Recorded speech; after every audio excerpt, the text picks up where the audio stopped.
आदाब नाजरीन, आप देख रहे हैं गुलिस्तान न्यूज। अभी तक का उर्दू खबरनामा लेकर मैं आपका मेजबान गौहर कुछे आपकी खिदमत में हाजिर। तफसीलात से पहले सुर्खियों पर एक नजर।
अब पेश है खबरों की तफसील। जम्मू कश्मीर की असम्बली हलकों की हदबंदी के सिलसिले में आज deputy election commissioner Chandrabhushan Kumar union territory के 20 अजला के जिला कमिश्नर्स के साथ वर्चुअल मीटिंग करेंगे। नई दिल्ली में वज़ीर-ए-आज़म नरेंद्र मोदी की सदारत में आल पार्टी मीटिंग से कबल हदबंदी कमीशन जम्मू कश्मीर के सभी जिला तरक्याती कमिश्नरों से मीटिंग करेगा। 2 मरहलों में होने वाली मीटिंग में कमीशन पहले मरहले में 10 डिप्टी कमिश्नरों से मीटिंग करेगा और दूसरे मरहले में दीगर 10 डिप्टी कमिश्नरों से मीटिंग होगी। इस मौके पर डिप्टी इलेक्शन कमिश्नर वर्चुअल तौर पर जम्मू, सांबा, राजौरी, पुंछ, कुपवारा, बांडीपुरा, बारामूला, श्रीनगर, गांदरबल और बडगाम अजला के डिप्टी कमिश्नरों से पहली मीटिंग होगी और दूसरे मरहले में किश्तवाड़, डोडा, रामबन, उधमपुर, रियासी, कठुआ, पुलवामा, शोपियां, कुलगाम से जिला तरक्याती कमिश्नरों के साथ मीटिंग होगी। जराये का कहना है कि इलेक्शन कमीशन के नुमाइंदे से तवक्को की जाती है कि वो डिप्टी कमिश्नर्स की अजला के अंदर असम्बली हलकों के बारे में तफसीलात इकट्ठा करेंगे, जिनमें शेड्यूल कास्ट और SC की भी शामिल है। हदबंदी कमीशन ने पहली मीटिंग फरवरी में मुनक्किद की थी, ताम नेशनल कॉन्फ्रेंस ने उसका बाइकआउट किया था, जबकि गुज़िश्ता हफ्तों से नेशनल कॉन्फ्रेंस ने अपने मौक़िफ़ में नरमी दिखाकर इस कमीशन से मुलाकात करने का इंदिया दिया था। इस कमीशन की सरबराही साबिक सुप्रीम कोर्ट के जस्टिस रंजन प्रकाश देसाई कर रहे हैं, जबकि डिप्टी इलेक्शन कमिश्नर समेत दीगर मेंबरान भी इसमें शामिल है। जम्मू कश्मीर के 5 मुंतखब पार्लिमानी मेंबरान, नेशनल कॉन्फ्रेंस के 2 और बीजेपी के 3 इस कमीशन के एसोसिएट मेंबरान के तौर पर शामिल है। इस खबर पर मजीद तफसीलात के लिए सीधा चलते हैं एग्जीक्यूटिव एडिटर इशफाक गौहर के पास। इशफाक, जिस तरह से हदबंदी कमीशन की बातें हो रही या आल पार्टी मीटिंग से कबल ही एक रोज कबल आज जो है इलेक्शन कमीशन के जो डिप्टी इलेक्शन कमिश्नर हैं उनकी जानिब से सभी 20 अजला के डिप्टी कमिश्नरों से मीटिंग होगी। देखिए, बिल्कुल 2 निशस्तों में ये मीटिंग जो है वो होनी है और ये मीटिंग काफ़ी इम्पोर्टेंट है। अगर आप इसको डिलिमिटेशन हदबंदी के तनासुब से देखें तो ये पहला मौका होगा जब इलेक्शन कमीशन के जो जिम्मेदार हैं, वहाँ पर जो टॉप मोस्ट ऑफिशियल है, वो वर्चुअली डिप्टी कमिश्नर्स के साथ बैठेंगे और उनकी बात सुनेंगे और जो उन्हें बातें जो उनको जानने की ज़रूरत है डिलिमिटेशन को लेकर, उसको जानने की कोशिश करेंगे। आज जिन 20 डिप्टी कमिश्नर्स के साथ मीटिंग होनी है, इसमें बाज़ाब्ता तौर पर 2 ग्रुप बनाए गए हैं। एक मीटिंग इस वक्त चल रही है जो 11 बजे से 11:30 बजे तक होगी, यानी इस वक्त डिलिमिटेशन जो इलेक्शन कमीशन के टॉप ऑफिशियल्स हैं वो मीटिंग कर रहे हैं वर्चुअली। यहाँ पर डिप्टी कमिश्नर जम्मू मौजूद है, सांबा है, राजौरी, पुंछ, ये डिस्ट्रिक्ट जम्मू के, और कश्मीर से कुपवाड़ा, बांडीपोरा, बारामूला और श्रीनगर, गांदरबल, बडगाम, ये कश्मीर सूबे के इस वक्त ये मीटिंग चल रही है। और दूसरी निशस्त जो है वो 1:30 बजे होनी है, ये 3 बजे तक चलेगी। और यहाँ पर भी जो डिप्टी कमिश्नर किश्तवाड़ है, रामबन, उधमपुर, रियासी, कठुआ और जम्मू प्रोविंस के बाद जब आप कश्मीर प्रोविंस की बात करेंगे तो पुलवामा, शोपियां, कुलगाम, अनंतनाग, ये जी कश्मीर प्रोविंस के होंगे। तो कुल मिलाकर ये 2 निशस्तों में मीटिंग होनी है और इसमें जो सवाल पहले ही डिलिमिटेशन कमीशन की तरफ से पूछे गए थे, 5 चीजें मांगी गई थी, वो ऑलरेडी सबमिट की गई हैं। आज इलेक्शन कमीशन अपने तरीके से मजीद खदोखाल को जानने की कोशिश करेंगे ताकि एक फाइनल रिपोर्ट जो मरकजी हुकूमत के सामने आए वो डिटेल रिपोर्ट हो और उसमें किसी तरीके की कोई कमी ना हो। हाँ, इशफाक, आपसे जानना चाहेंगे, जिस तरह से नेशनल कॉन्फ्रेंस ने पहले इस मीटिंग के साथ ही बाइकाट का इलेक्शन का हदबंदी कमीशन जो है इसके साथ मीटिंग का बाइकाट किया, क्या आने वाले वक्त में नेशनल कॉन्फ्रेंस इसके साथ मीटिंग कर सकता है, मीटिंग में शामिल हो सकता है?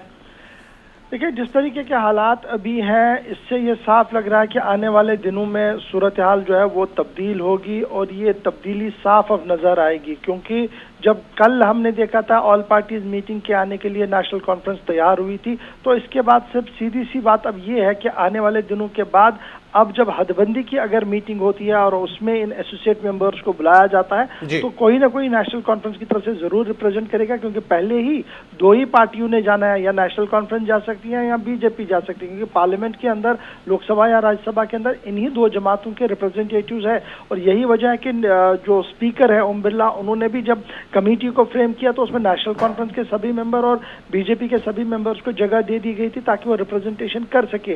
बीजेपी अपनी तरफ से जब लास्ट टाइम की मीटिंग हुई थी उन्होंने अपनी रिप्रेजेंटेशन जरूर की है। अब नेशनल कॉन्फ्रेंस जब अगली निशस्त होगी उसमें वो जाएंगे। इस तरीके के 100% इम्कानात जो है वो बने हुए हैं, लेकिन सियासत में कब क्या होगा कहना काफी मुश्किल है। लेकिन फिलहाल आसार यही है कि नेशनल कॉन्फ्रेंस भी अब अगली निशस्त में जाएंगी, क्योंकि हदबंदी कमीशन ने आउट ऑफ बॉक्स यानी बाहर से भी बड़ी चीजें हदबंदी कमीशन को भेजी गई हैं। मुख्तलिफ सियासी जमातों की तरफ से, मजहबी जमातों की तरफ से, सिविल सोसाइटी की तरफ से खत किताबत उनके साथ किया गया और उन्हें कहा गया कि जमीनी सूरत हाल ये है और इन चीजों की ओर देखिए। अब देखना होगा जो ऑफिशियल डॉक्यूमेंट आएगा, जो लोगों का फीडबैक होगा, उसके बाद हदबंदी कमीशन जो 7 सीटें बढ़ाने की बात इस वक्त सामने आ रही है, क्या वो 7 तक ही महदूद रहेगा, या जो खबरें और भी आ रही हैं कि कुछ और चीजें भी हो रही हैं असेंबली के अंदर, अगर वो भी होती है तो उसके बाद आप मानिएगा कि एक बहुत बड़ा गेम चेंजर होगा ये हदबंदी कमीशन। बहुत बहुत शुक्रिया इशफाक गौहर, ये थी तफसीलात फराम कर रहे थे इशफाक गौहर, एग्जीक्यूटिव एडिटर, जम्मू कश्मीर की असम्बली हलकों की खतबंदी के सिलसिले में, जहां आज deputy election commissioner Jammu Kashmir के सभी 20 जो अजला के जिला तरक्याती कमिश्नर हैं उनके साथ मीटिंग हो रही। इस वक्त पहली निशस्त में पहले 10 डिप्टी कमिश्नरों से मीटिंग इस वक्त जारी है, जबकि 1:30 बजे के बाद दूसरी निशस्त में दीगर 10 डिप्टी कमिश्नरों से मीटिंग होगी। यह मीटिंग वर्चुअली तौर पर डिप्टी इलेक्शन कमिश्नर की सदारत में हो रही है।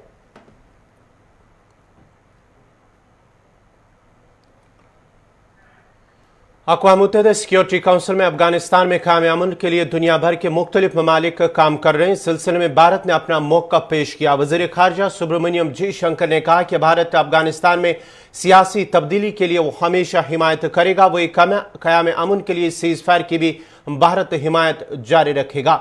इस मौके पर वज़ीर ख़ारजा जयशंकर ने कहा कि भारत अफगानिस्तान में इक़्तिसादी बहरान को ख़त्म करने के हक़ में है, ताहम दहशतगर्दी के खिलाफ मुल्क की वाज़िया पॉलिसी है। India welcomes any move towards a genuine political settlement and a comprehensive and permanent ceasefire in Afghanistan. We support a leading role for the United Nations, since that would help improve the odds for a lasting and durable outcome. I would like to reiterate our support for an inclusive, Afghan-led, Afghan-owned, and Afghan-controlled peace process. Any political settlement in Afghanistan must ensure that the gains of the last 2 decades are protected and not reversed. It should, therefore, preserve the constitutional democratic framework and ensure the protection of the rights of women, children, and minorities. Madam President, for enduring peace in Afghanistan, terrorist safe havens and sanctuaries must be dismantled immediately and terrorist supply chains disrupted. There needs to be zero tolerance for terrorism in all its forms and manifestations, including its cross-border one. It is equally important chief of defence staff major general Bipin Rawat ने भारत और पाक के दरमियान cease fire को एक बेहतर और खुशाइंद कदम करार देते हुए कहा कि सीज फायर के मस्बत नताइज सामने आ रहे हैं। ताम ड्रोन के जरिए हथियार और मंशियात की सप्लाई अमन के लिए खतरा है। उन्होंने कहा कि जम्मू कश्मीर की आवाम भी अमन के ख्वाहां है। So far along the line of control is holding, which is a very positive sign. But at the same time, we are also witnessing infiltration of weapons and ammunition using drones, which does not augur well for peace, because all these weapons and ammunition and drugs that are being sent into our country through drones are obviously meant to disrupt the internal peace process. And if the internal peace process is disrupted, then really we cannot say that the ceasefire is holding, because ceasefire does not mean that you ceasefire along the borders, but you at the same time create trouble in the hinterland. We would like semblance of peace in the entire state of J&K. I am very confident the people of J&K themselves want peace. They have seen a lot of terrorism and insurgency over the years. The people are now looking at peace returning, especially after the abrogation of Article 370. It has now started dawning on the people that all this that has happened and what the action the government has taken is for the benefit of the people of J&K and for the state. And if this continues, the time will not be far when the people themselves will shun violence and will not allow insurgency to remain in the valley, because insurgency or terrorism cannot survive without the support of the local people. So I think time has now come for us to support the local people, take the process forward.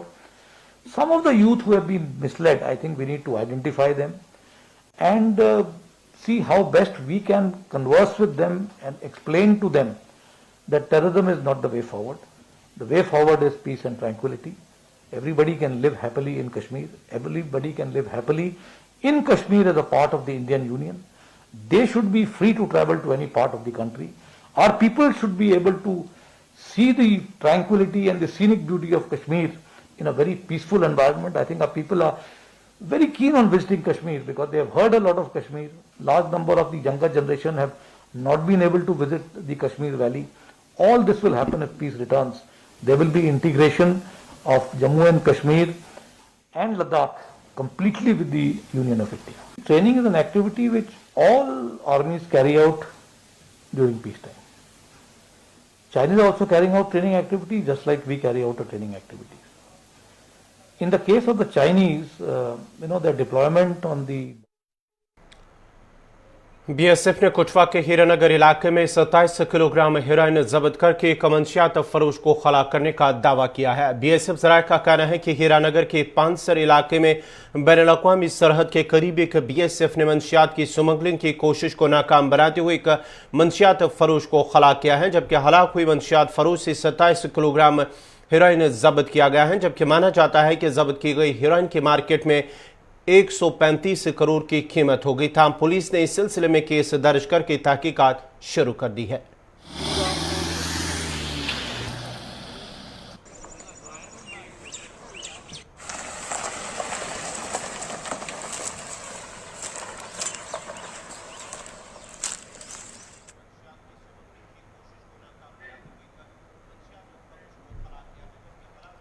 मुल्क भर में corona virus के मामलों में कमी वाक़ा हो गई, लेकिन इस वायरस का लगातार रूप बदलना इख्तियार खतरनाक साबित हो रहा है। माहिरीन ने कहा है कि कोरोना की दूसरी लहर में मरीजों की बेतहाशा तादाद के लिए कोरोना का डेल्टा वेरिएंट अहम तौर पर जिम्मेदार था। अब खदशा जाहिर किया जा रहा है कि इस वेरिएंट की नई किस्म डेल्टा प्लस तेजी से फैल रही है। भारत के मायनाज वायरोलॉजिस्ट प्रोफेसर शाहिद जमील ने कहा है कि इस बात का अंदेशा है कि डेल्टा प्लस वेरिएंट इम्यूनिटी और वैक्सीन के साथ साथ पहले के इन्फेक्शन से पैदा होने वाली कुव्वत मदाफत को भी चकमा दे सकता है। प्रोफेसर जमील ने कहा है कि ऐसा इस वजह से कहा जा रहा है क्योंकि डेल्टा प्लस से मुतासरा मरीज में वो तमाम अलामात जाहिर हो रही हैं जो बुनियादी डेल्टा वेरिएंट के मरीज में जाहिर होती थी। इसके अलावा 417 नामी म्यूटेशन जो जनूबी अफ्रीका में दरियाफ्त हुआ था, इसकी भी अलामात जाहिर हो रही हैं। उन्होंने कहा कि बीटा वेरिएंट वैक्सीन को चकमा देने में अल्फा और डेल्टा वेरिएंट से ज्यादा तेज हैं। ख्याल रहे कि जनूबी अफ्रीकी हुकूमत ने एस्ट्राजेनेका वैक्सीन की खेप ये कहते हुए वापस कर दी थी कि यह वैक्सीन वहां के वेरिएंट के खिलाफ कारगर नहीं है। ताहम प्रोफेसर जमील ने कहा है कि अभी इस बात के सबूत नहीं मिले कि डेल्टा प्लस बहुत ज्यादा खतरनाक है या नहीं। उन्होंने कहा कि 25,000 मामलों की जांच करने में 20 मामले डेल्टा प्लस के पाए गए हैं। ये तादाद खौफनाक नहीं है, ताहम मामलों की असल तादाद बड़ी तादाद में जांच करने के बाद ही मालूम चल सकेगी। तहकीकें बताती हैं कि डेल्टा प्लस एंटीबॉडी और वैक्सीन इम्यूनिटी दोनों के अलावा उन अद्वियात को भी बेअसर बना सकता है जो कोरोना को शदीद होने से रोकती है।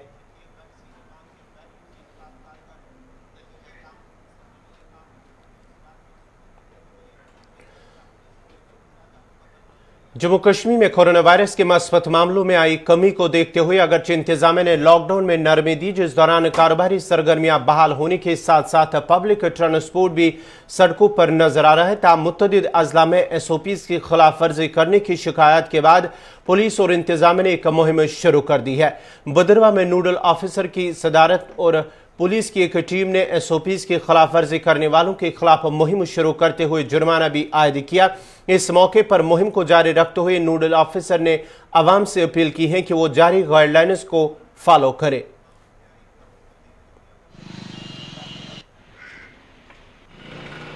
देखिए, चालान ये ड्राइव का मकसद इतना है सिर्फ कि कल इसके रिलेटेड मीटिंग हुई जिसकी हेडेड बाय ADC साहब भद्रवा और उनके साथ ASP भद्रवा भी थे, बाकी ऑफिसर भी थे वहाँ पे। तो ये देखने में आया कि लॉकडाउन खुलते ही लोग जो है बिल्कुल जो है जैसे वो कहते हैं ना, वो बिल्कुल जैसे कोई जेल से छोड़ देते हैं किसी को, बिल्कुल वैसा ही हमें नजर आया। यहाँ पे कोई SOP नहीं, कोई सोशल डिस्टेंसिंग नहीं, कोई क्या कहते हैं मास्क नहीं, कोई कुछ नहीं। तो इसलिए हमें मजबूरन आना पड़ा। हमने मतलब कल जब हमने देखा बाजार में, मुझे लगता है 50% लोग जो थे विदाउट मास्क थे और एक के ऊपर चढ़ रहे थे। इतना रश था, कोई भी SOPs का जो है फॉलो नहीं कर रहा था। इसी रिलेटेड आज हमने ड्राइव किया है। तो हमारे साथ ये पुलिस के भी है, हमारे साथ सब इंस्पेक्टर साहब हैं यहाँ पे, बाकी अलकरान भी है और हमारे साथ जो ड्यूटी पे टीचर्स हैं उनको भी यहाँ तैनात किया गया, वो भी है। तो हमने एक ड्राइव शुरू किया है। तो अभी तक जो है हमने वो जिसको भी हम वायलेटर को देख रहे हैं, शायद आपने भी देखा होगा थोड़ा बहुत, हम किसी को स्पेयर नहीं कर रहे हैं, तो उनको हम चालान कर रहे हैं। हम यही चाहते हैं कि कम से कम ये बीमारी जो है किसी को पोष कर नहीं आती है। इसको जो है लोगों को एक अपने अंदर ही एक जागृति लानी चाहिए, अवेयरनेस लानी चाहिए, ताकि इसका जो है वो मुकाबला कर सके। ऐसा इंशाल्लाह आप देखेंगे रोज हम, क्योंकि अगर हम थोड़ा इनको टाइम देंगे, मुझे लगता है फिर वही जो हाल है, जो बीमारी है, बिल्कुल वैसे ही आ जाएगी।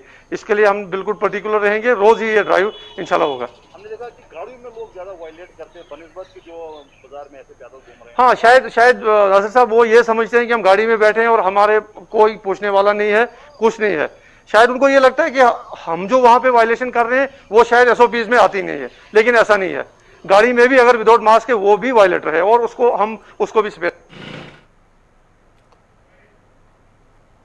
जनूबी कश्मीर के गंडीपुरा काजीगुंड में गुज़श्ता रात सड़क के एक हादसे में जहां 2 नौजवान जान बहक, वहीं आज मकामी लोगों ने ट्रैफिक हुकाम पर लापरवाही का इल्जाम आयद करते हुए कहा कि जम्मू से आज श्रीनगर की तरफ जाने और आने वाले ड्राइवरों की जानिब से बाईपास के बदले शॉर्टकट रूट इख्तियार किया जाता है, जिसकी वजह से अंदरूनी राबता सड़कों पर ट्रैफिक जाम होने से सड़क हादसा पेश आते हैं।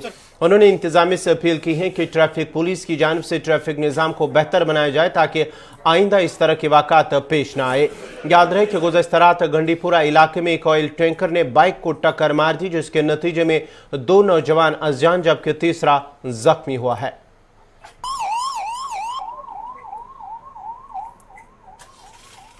तो ट्रैफिक डिपार्टमेंट और हुकाम की भी इसमें कोई लापरवाही हमें नजर आ रही है, क्योंकि जैसे हम देखें सर, ये जो पुल बन रहा है काफी टाइम से इस पुल को तोड़ा गया है, लेकिन काम इस पर बड़ी सुस्त रफ्तारी से चल रहा है। जिस रफ्तार से काम होना चाहिए था और लोगों को सहूलियत मिलनी चाहिए थी, उस हिसाब से हम देखें तो काम बिल्कुल ही नहीं चल रहा है। और दूसरा इसमें सबसे बड़ा प्रॉब्लम यह है कि ये जो काजीगुंड कुलगाम रोड है, इसको ट्रक वालों ने नेशनल हाईवे जो है में तब्दील किया हुआ है, क्योंकि जैसे हम देख रहे हैं शोपियान, पुलवामा, यहाँ मीर बाजार से सारी ट्रक्स जो है वो डाइवर्ट होके उसी रोड से आती है, जिससे हम लोगों का वहाँ पे जीना जो है मुश्किल हो रहा है। बच्चों का घर से निकलना, ट्रैफिक का बहुत ज़्यादा रश होता है उस पर। असल में वजह यह है कि जो नेशनल हाईवे इस पर जब जाम लगता है तो ये लोग टूल पोस्ट या काजीगुंड को बाईपास करने के लिए इस रोड का इस्तेमाल करते हैं शॉर्टकट के लिए, लेकिन उस वजह से उस रोड पे ट्रैफिक का बहुत ज्यादा रश पड़ता है और जिससे आम लोगों की जो जिंदगी है वो बड़े खतरे में पड़ी हुई है। लिहाजा हुकाम से गुजारिश करते हैं कि इस मामले में वो मुदाखलत करें और इसको देखें कि ये ट्रक वाले क्यों उस रोड का इस्तेमाल करते हैं, डाइवर्शन क्यों करते हैं। अगर हम देखें तो अगर ट्रैफिक हुकाम मीर बाजार पे या बूनी गांव पे या जो सर ये हमें हमारी समझ में भी ये बात नहीं आ रही कि इतना बड़ा रोड है, अगर एक अच्छा बाईपास बना हुआ है जिसमें आप देखें तो ट्रक्स आराम से जा सकती है, लेकिन फिर भी इन ट्रक वालों का हम देखते हैं कि शोपियां, पुलवामा, कुलगाम, अलग अलग जगहों से जो है सारी ट्रक्स जो है वो इसी रोड से। अगर आप देखोगे तो शाम को या रात के वक्त या दिन को सुबह भी कोई भी वक्त ऐसा नहीं है कि जब वहां पे ट्रकों का बड़ा हुजूम नहीं लगा रहता है और जिससे आम लोग बेचारे जो है इस रोड पे उनका चलना जो है वो बड़ा दुश्वार होगा। सिर्फ लापरवाही ट्रांसपोर्ट दवा वारिया ज्यादा असल गम जोम तुम अपारी सोरे लापरवाही कर ट्रैफिक डिपार्टमेंट। अगर तुम तम सात मौका पे यह ग ऑलरेडी सो ड्राइवर सह लकुट रात गो सह मसल तथ चश्मदीद गवार मान ती वक्त तंगी हर ते गाड़ी योर ते गाड़ी वाक़ गो तल। अगर ट्रैफिक डिपार्टमेंट कम अज कम कम हे मौका पे यह ग मीर बाजार किन गाड़ी खसान तुम अपारी तुम गो अपर टोटली पकन इजाजत तुम अपारी ऑलरेडी गुतर पे बसान तुम अपारी कलगाम पे तुम अपारी सोरे मसल ट्रैफिक दबाव ग बून गाम अपारी फेरान क्या हपर ग स्टार्ट कट अपारी गोंडपर किन तक तूत जाय मसल गो बोड़ बार मसल गो वह तमी मूजूब ट्रैफिक दबाव ज्यादा। शुमाली कश्मीर के चकला बारामूला इलाके में चंद रोज कबल मुबैना कत्ल मामले में मुलविस अफराद की रिहाई के बाद मकतूल के रिश्तेदारों ने जिला तरक्याती कमिश्नर बारामूला के दफ्तर के बाहर एहतजाज करते हुए नाराबाजी की। इस मौके पर एहतजाजी लोगों का कहना था कि अगरचे गिरफ्तार अफराद ने एक शख्स पर हमला करते हुए उनका कत्ल किया था और पुलिस ने कत्ल मामले में इसे गिरफ्तार भी किया था, ताम अब उनकी रिहाई क्यों हुई है। उन्होंने इंतजामिया और पुलिस से मुतालबा किया कि मुलविस अफराद के खिलाफ सख्त से सख्त कार्रवाई की जाए। याद रहे कि चकला इलाके में दो घरानों के दरमियान हुई जमीन तनाजे को लेकर झगड़ा हुआ था, जिसके नतीजे में एक शख्स की मौत वाक़या हुई थी।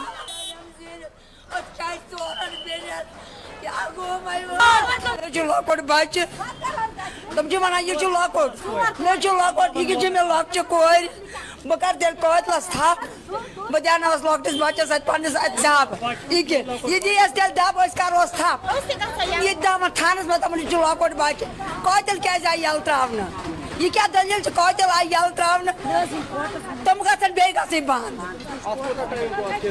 वन पुत शतवा दह गई वन गो न रेत मसल गो लड़ाई बस बेन हंदन पे पकान वत बागस मज और अत लूक गोत मुश्किल लूक गोत अमन बह मार पीट कोर्मुत न बह जमी गर न बह जाम गर न बह बोड़ लड़का हो गर दपान यह क्या दलील मे बह बट कलस पे तमिस बहम घास खोट मे बहम यह कूर सो अत वो सारे यह दप शपेंद मारिक शपेंद ना तम वो युत योत वनस यह मरनम अगर अप दपनस यह दपनस यह क्या कोर्मुत टीनस अमा बह कतर पत कोर्मुत टीनस यह क्या टीनस कोर्मुत माल वनस दपनस अक हेर गो मारन यह दौर कर अप दब सुनस कलस अक यह पे अति थप तोर अतोत दुनिया थप तोर मेस खानदार मे वो तम मालिस कतल सदिस मालिस मे दमस ने मे मोर ने मे खामद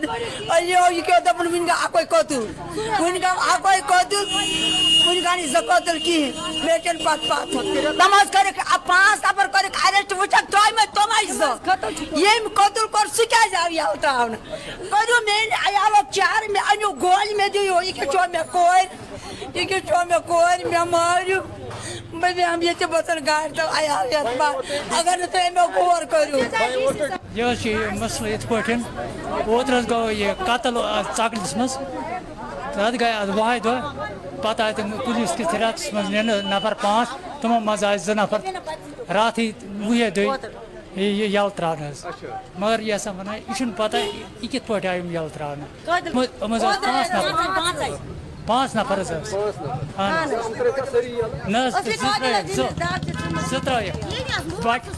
यम मोर गुलाम मोहम्मद गाजी तुम 2 त्रिक यल रात अहन करे पुलिस सत कोर्ट बेल।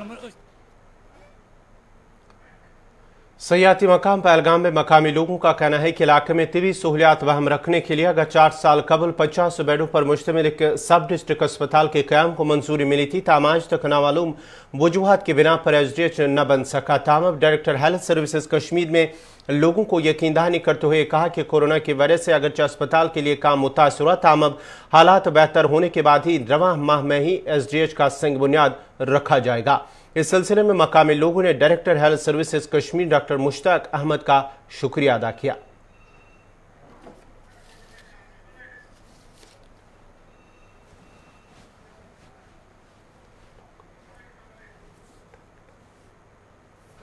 हम जो यहाँ सब डिस्ट्रिक्ट हॉस्पिटल बनने जा रहे हैं उसका DPR रेडी है। उसको सिर्फ अब हमने काम स्टार्ट करना था। आपको लगा कि कोविड आया और इसके बाद अब कोविड केसेस कम होने लगे। इंशाल्लाह इसी महीने में इसका जो फाउंडेशन स्टोन रखा जाएगा, इंशाल्लाह इसी महीने से इसका काम स्टार्ट हो। पहलगाम बड़ा शुक्र गुजार डायरेक्टर साहब वनस दोप यह ये पहलगाम मन बन डिस्ट्रिक्ट हस्पताल, मगर गई पतिम 10 वरी 20 वरी गई वात नेशनल गवर्नमेंट दपान बनावो, PDP गवर्नमेंट दपान बनावो, नेशनल दपान बनावो, PDP दपान, मगर कह फैसिलिटी डॉक्टर फैसिलिटी कह डॉक्टर मान अवेलेबल डॉक्टर। इसी के साथ ही अभी तक का उर्दू खबरनामा इख्तिताम पज़ीर हुआ चाहता है। अपने मेज़बान गौहर कुछे को इजाज़त दीजिए। अल्लाह हाफ़िज़।